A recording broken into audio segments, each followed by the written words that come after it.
Sur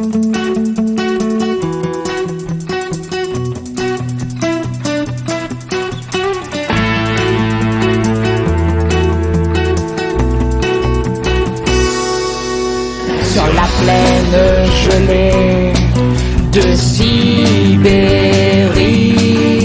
les trains s'en retournaient dans la nuit, laissant là les milliers de maudits sur la neige et sans abri.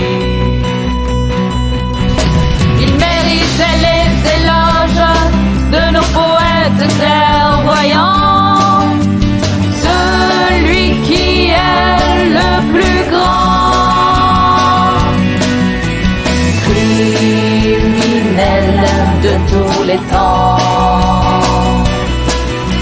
On compte les millions, mais c'est bien peu.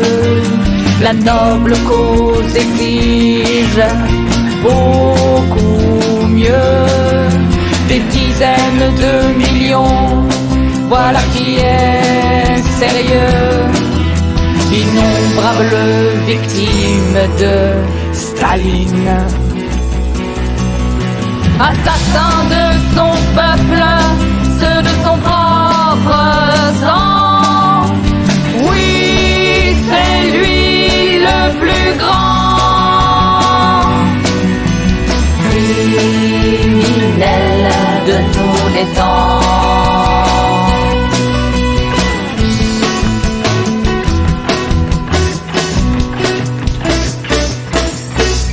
On a entendu Sartre et Aragon bénir le Saint Joseph de l'extermination. Il est des holocaustes justes et propices au progrès du socialisme. Il reste le bouc émissaire, Hitler et les Allemands, pour faire oublier le plus grand criminel de tous les temps.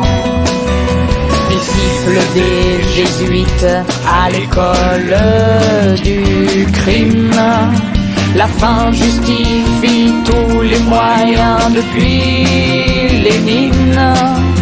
Et là c'est une tradition bien française de 1793. Alors les démocrates et tous les bien-pensants ont passé à la trappe le plus grand criminel de tous les temps.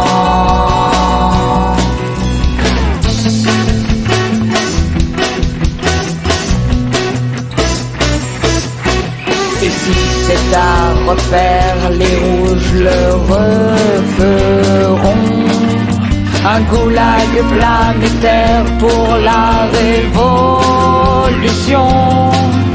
Je vois s'allumer les bûchers du futur. Une technologie de la torture. On a vu Mao, Pol Pot et ses autres enfants, mais Staline est le plus grand criminel de tous les temps.